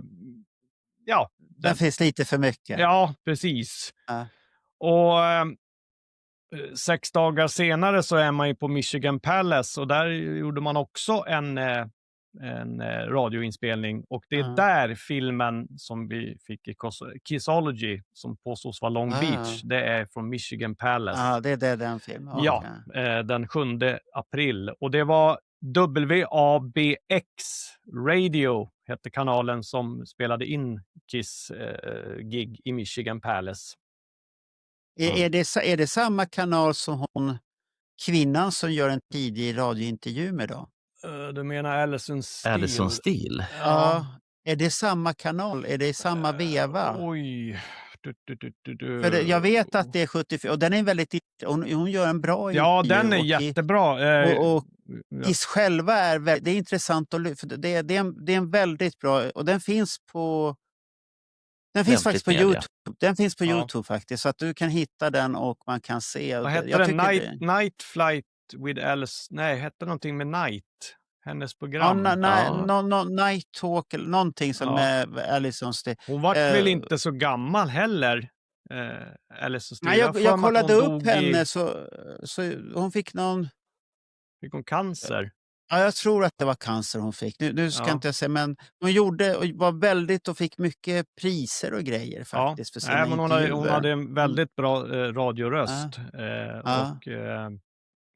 Lite så här sexighet. Ja, det var lite så man blir lite upphetsad när man lyssnar på det där med Kiss. Man blir mjuk i öronen och så blir man så oj. Ja, nej, men just att hon gjorde ju inte narr utav Kiss, utan hon var ju nyfiken. Hon var ju nyfiken på hur ni kom på namnet och sminket, och hon liksom, hon ställde bra frågor och inte det här liksom ni har smink på er och varför då, utan hon liksom verkade nyfiken. Och sen är ju Kissgubbarna själva är ju jävligt bra på den intervjun också, för att vara så unga. Gene är ju lite så här... Ja, man hör att det är en ung Gene. Det hör man det är inte så mycket tydligt. Det här om att sälja in grejer. Inte än i alla fall, utan det är... men den råder jag alla till att lyssna på. Det är faktiskt en riktigt bra intervju. Vi har med en snutt på 74-krönika med Roger. Då finns det med en snutt. Jag tog med för att också då kan man se klart och tydligt vad det är för program. Och den finns på YouTube, hela intervjun. Det är bara att hämta. Ja, nej, den är jättebra faktiskt. Kul att höra när de är orutinerade. Sen så kommer det bli det här samma tugget på intervjuer. Ja, sen blir det här inövade pratet. Ja, precis. Här är det absolut inte inövat. Nej, utan här är det liksom det kommer vad som kommer ur munnen, och det känns liksom, det känns äkta på något sätt. Rock'n'roll. Sen blir det manus. Ja, men då visste vi inte om det var från samma radiostation. Det kanske inte behöver vara. Nej, jag vet inte alls vilken... Den är i samband med skivsläpp, har jag för mig. Om den är tidigare då. Ja, de hade ju släppt en skiva. Ja. För hon spelar ju lite... Det finns både med hela... Man kan höra låtarna hon spelar och hon själv tycker att det är bra låtar också. Så det vet inte om hon ser bara för att vara snäll, men det låter väldigt äkta ändå. Ja, men hon verkade, och det har jag hört av många, att hon var, att oavsett vem hon intervjuade så kändes det väldigt äkta och bekvämt. Att hon var liksom... Folk kände sig att hon verkade nyfiken. Inte bara... Jag kan tänka mig att Gene gick igång på henne. Ja, det absolut, det tror jag. Ja, det tror jag. Vilka höga tankar vi har om Gene. Det var alltså bara det fick plats så fick det plats. Ja, men så är det ju. Ja, så är det. Ja, men vi fortsätter då. Då spelar man i Memphis den 18 april och det är också en radio. Den har jag på bootleg. Inspelning. Och radiokanalen hette ju WMCFM 100. Är det tydligen de som spelade in den här gigget. Aha, okej. Och det är alltid trevligt. Ja, snygga bilder som fan på boten. Ja, och det är också en sån här gammal klassiker som finns ju också i 200 olika utgåvor. Man åker till Portland den 24 maj. Där ska vi ha 11 minuters ljudupptagning och det sägs att Kissing Time provades där för första gången. Och nu går jag ut med den har jag nämligen aldrig hört. Är det någon som sitter på den ljudfilen ifrån Portland så får ni gärna höra av er. Som sagt var 11 minuter ska det finnas. Jag vet inte om Kissing Time är inspelad, men det ska vara första gången man provade enligt skrönorna. Okay. Så är det någon som har de där 11 minuterna så får man gärna höra av sig. Jag kan betala en slant också. Han annonserar här nu också. En slant. Jag har alltid undrat över uttrycket. Jag kan betala eller jag kan ge en slant. Ja. För mig är det ju någonting man gör nu när det är vinter. Då slinter man på skidan. Ja, det är också. Slantbandel. Ja, nej, men är det någon som har den eller har något mera info? Jag kan ju för sig höra av mig till Roger. Han kanske sitter med mastertapen. Ja, Roger brukar ha så här konstiga grejer i sig. Ja, men den har jag. Ja, nej, men jag har försökt att hitta lite information där och det är många som hävdar att Kissing Time provades för första gången. Så att, det skulle... Sen vet jag inte om de här 11 minuterna, det har jag inte fått fram vad det är för låtar som är inspelade. Det behöver inte betyda att Kissing Time finns med, men det hade ju varit grymt. Jo, men det var ju en dunderhit så det måste de ju ha haft med. Ja, eller hur? Ja. Och sen... Enligt vissa var det ju en jättehit, men var det det? Neil Bogart som tyckte det, och så var det ingen annan som tyckte det. Men, precis, och hela kysstävlingen var ju lite... Ja, alla frågar vilka är ni? Det är vi som är Kiss som har gjort låten. Jaha. Ja, nej, märkligt. Men han hade många järn i elden, Neil Bogart. Sen har vi den här klassiska spelningen på Long Beach den 31 maj. Den gick ju också på radio. Alltså, alla de här 74 är en så här radioår. Ja, det var någon som kände någon och någon som servade om någon. Eller man utbytte tjänster helt enkelt. För jag tror men det kanske är ett bra sätt att göra reklam för sitt eget lilla band. Också, ja, så jag tror inte att det var radiostationerna som stod i kö för att få spela in Kiss. Utan det var väl säkert att man kände någon som kände någon. Och så utbytte man antingen kroppsvätskor eller andra affärer. Men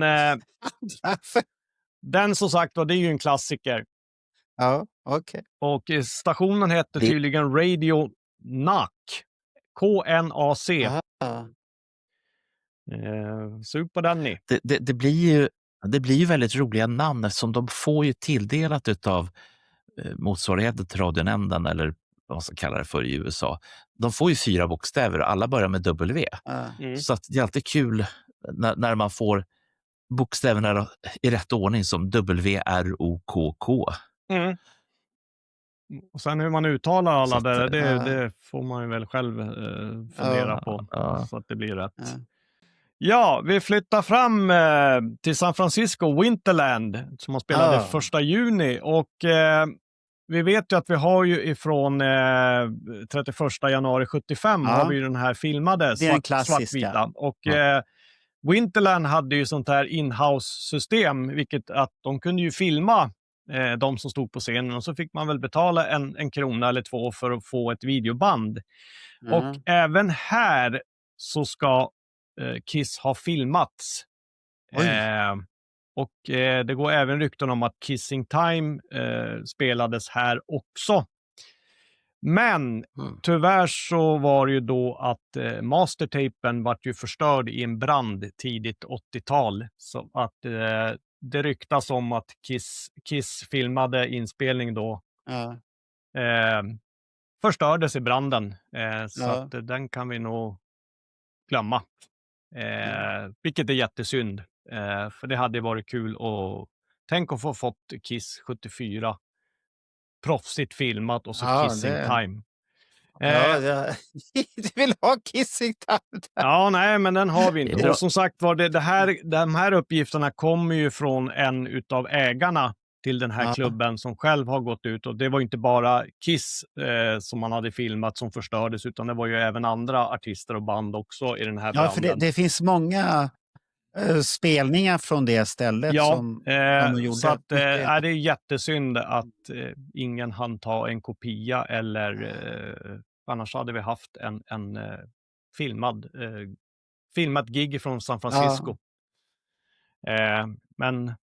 Och vi har ingen ljudupptagning ifrån den spelningen heller, och Winterland tar ju ändå lite folk, så att men vi vet, det kanske dyker upp en vacker dag. Men nej, det är lite synd att vi hade... Lite häftigt att de spelade där så långt innan också. Så lite häftigt. Så där hade vi kunnat haft en filmad komplett. Men vi fick ju sen Winterland 75 där. Så den är ju, absolut. Den är bra. Ja, Så att, det är ju en klassiker redan där, hela den tycker jag. Ja.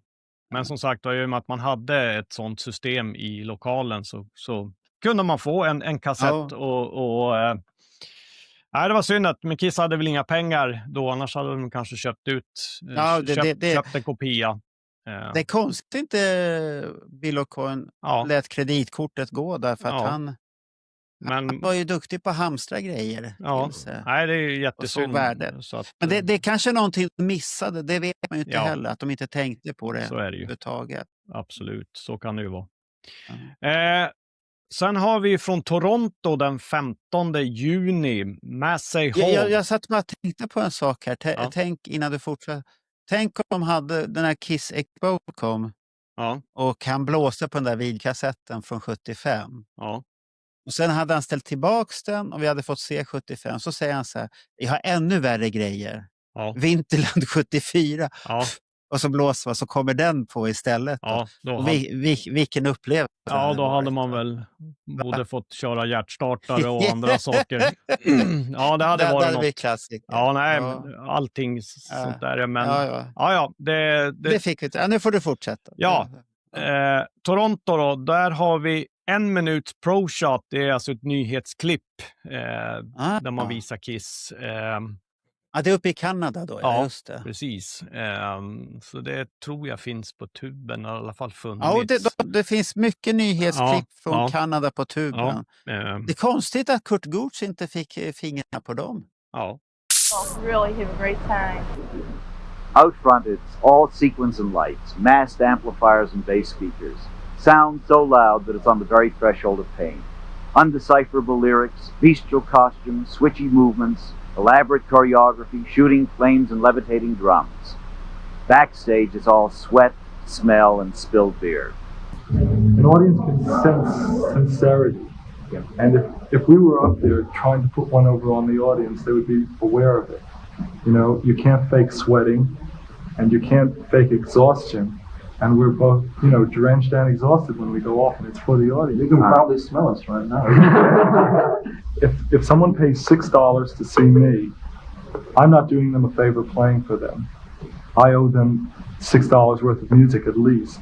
I owe them a show. I owe them good music. I owe them something to look at. And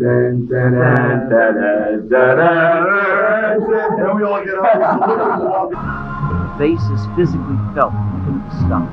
The sound is so loud that it borders on the threshold of pain. The beat is simple and overpowering. The lyrics, where one can distinguish them, full of homosexual innuendo.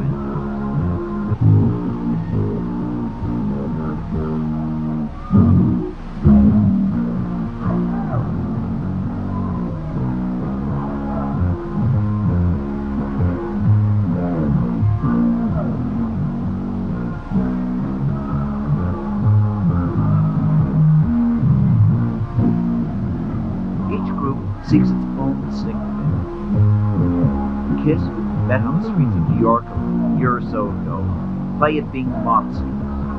They stagger and lurch about the stage, as if hell had been taken over by a motorcycle gang in black leather jackets and bat wings.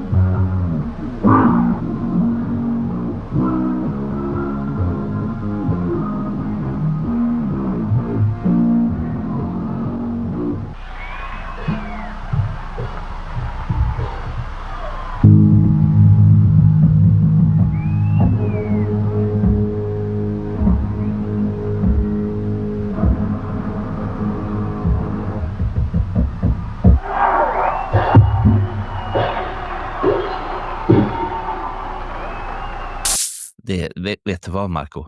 Det är för att det är Kanada och inte USA. Jag tror att de har Kanada-gäster, inte gåsar. Precis.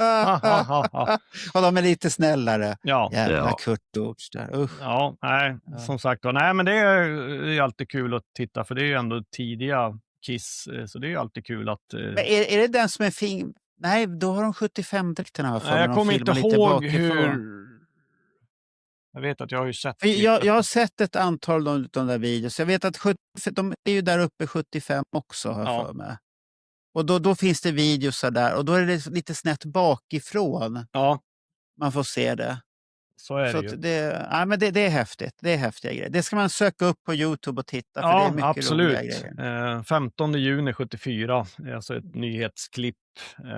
Men sen har vi ingenting mer därifrån. Jag tror vi har lite bilder, men vi har ingen ljudupptagning eller en komplett film. Utan vi har väldigt lite från Kanada 74 faktiskt. Det hade varit intressant att få lyssna på. Då går vi till den 16 juli. Baton Rouge, Independence Hall. Där det känner jag igen. Har vi en publikinspelning som är bra. Baton Rouge. Den har väl funnits så många gånger på sån här CD och vinyl och alltihop. Jag känner igen namnet Baton Rouge. En gammal spelning. Sen hoppar vi till 4 augusti. Då är vi i South Bend. Också en riktigt bra 74 inspelning, publikupptagning. Vi pratar inte så mycket om soundboards längre. Men det funkar det också. Den finns också på CD och vinyl. Tror inte att vi hade den på 80-talet, utan det är någonting som kom senare. Det är så här, de här nyare giggen som har dykt upp. Det har ingen minne av att jag hade den förr i tiden, utan nu är det ju några år sedan den kom, men det är också en sån här som dök upp från ingenstans. Jo, men det är de här pensionssparandet pensionsgubbarna som kommer. Ja, som kommer här nu för att de säljer för dyra pengar och så kommer det ut. Ja, precis. Sen hoppar vi över till, då är man i Toronto igen den 14 september i Victory Theatre. Där har vi en publikupptagning på vinyl. Jag tror det även finns på CD också. Men annars har vi jättelite just från Kanada 74. Vi har lite bilder och sånt, men vi har väldigt lite ljud. Men den spelningen är ju spännande. Det är väl egentligen inte så mycket skillnad mot när man spelar i USA, men ändå att det är Kanada i alla fall, och vi har någonting. Sen går vi till Hammond den 18 oktober heter det. Det är också en väldigt, väldigt bra inspelning som inte heller har funnits ute så jäkla länge. Den har jag visat i Bootleg Crazy på vinyl. Det var den som det fattades de första 2 låtarna, tror jag var Deuce och Strutter. Och sen, det var det du och sen klagade kom den igen. Jag tänkte att nej, nu får det fan vara. Så att den har vi en publikupptagning på. Det är bra ljud. Och vi går 3 dagar senare spelar man i East Lansing. The Brewery heter stället. Det låter som ölbryggeri. Det kanske det var också. Den är ju också ny, så att säga. Det är ju ingen som vi hade för 30 år sedan, utan den har ju också kommit på senare tid. Också en publikupptagning. Bra ljud. Jag har den på vinyl. Komplett är den. Och sen det är vad vi har, alltså 74, men alltså man får säga att 74 innehåller ju både Kiss första skiva Hotter than Hell, så att man körde ju en bit in på 75, och då kommer vi just till den här San Francisco Winterland den 31 januari 75, där vi borde ha film och ljudupptagning. Så att vi har ju ändå ganska mycket från Kiss tidigare. Med det hårda Kiss, som man säger så. Ja, precis. Utseendemässigt så ser de ju hårdare ut. Då. Ja, och så har vi också väldigt mycket bilder från 74. 73 är vi väl inte så jättebortskämda med, även om det har kommit med åren. Men 74 är ju ganska bra dokumenterat just bildmässigt.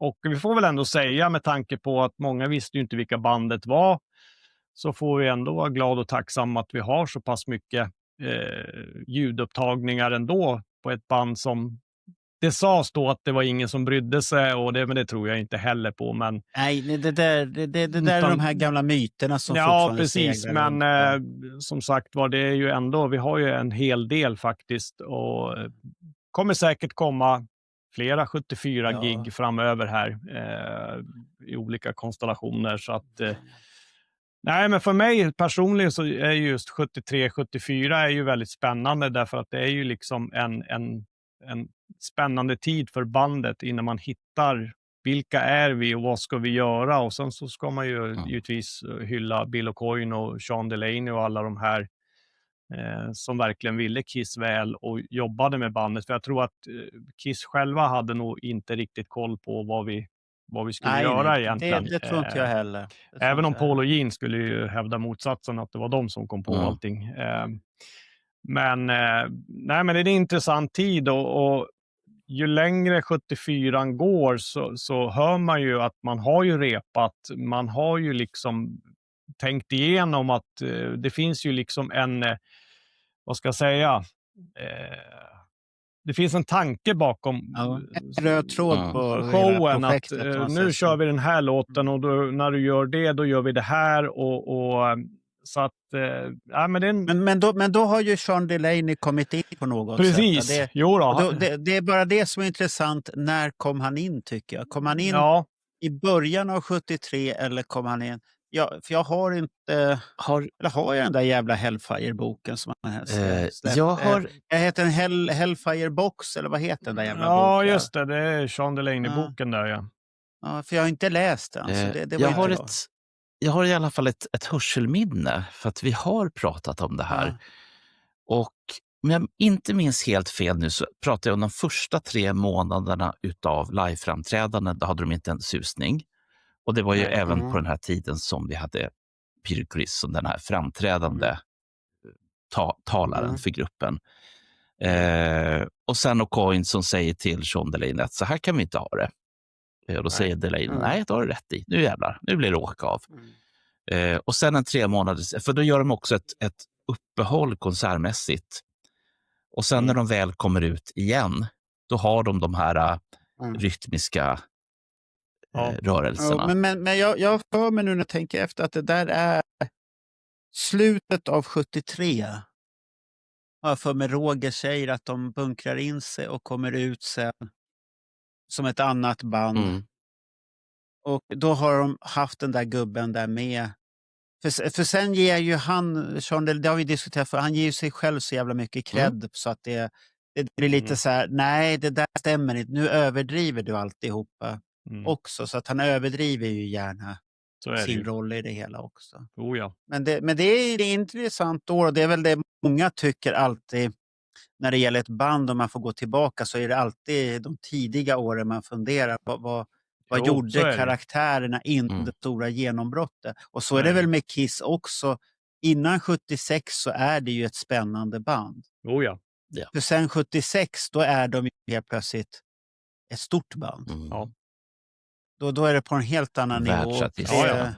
Ja. Så är det ju. Man har ju börjat tjäna mera pengar och det är andra som styr och berättar att så ska ni göra. Och medan 74 då var man ju liksom sådär ung och och då lyssnar man ju på Bill O'Coin och de som hade erfarenhet.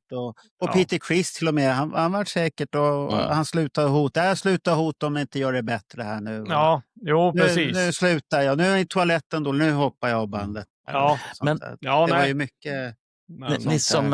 Ni som nu pratar om 75, jag tänker på en grej i alla fall. Och det är ju Europaturnén 76. Var inte den fortfarande så här 75-ig? Både i... Det var ju 75-mans personal som var med. Ja. De fick ju sen gå när USA-turnén började. Ja, när Destroyer hade släppts och man insåg att nu börjar man tjäna pengar och då kunde vi inte ha de här stollarna. Utan nu skulle det vara liksom professionellt. Så du träffade J.R. Smalling på sluttampen utav hans Kiss-karriär. Och det visste jag ju inte då.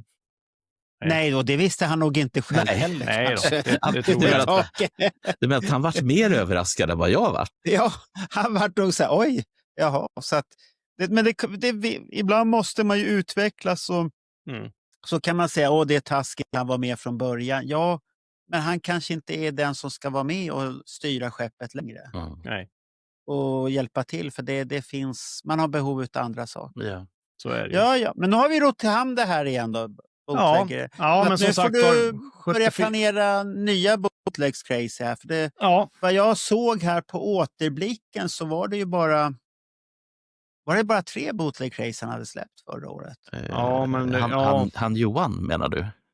Ja, Johan, ja. Men vi hade ju mycket livepoddar och så. Ja, livepodd, men de räknas in. Nej, men alltså det var ju sommaruppehåll och det var ju liksom... Ja, sommarprat vart det. Alltså. Ja, precis. Ja, så det var nära att ta hem priset där. Ja. Och hur kändes det? Det spelar inte mig någon roll, utan alla var bra. Och som sagt, då, som jag skrev på NK-sidan, att all heder till de som gör det.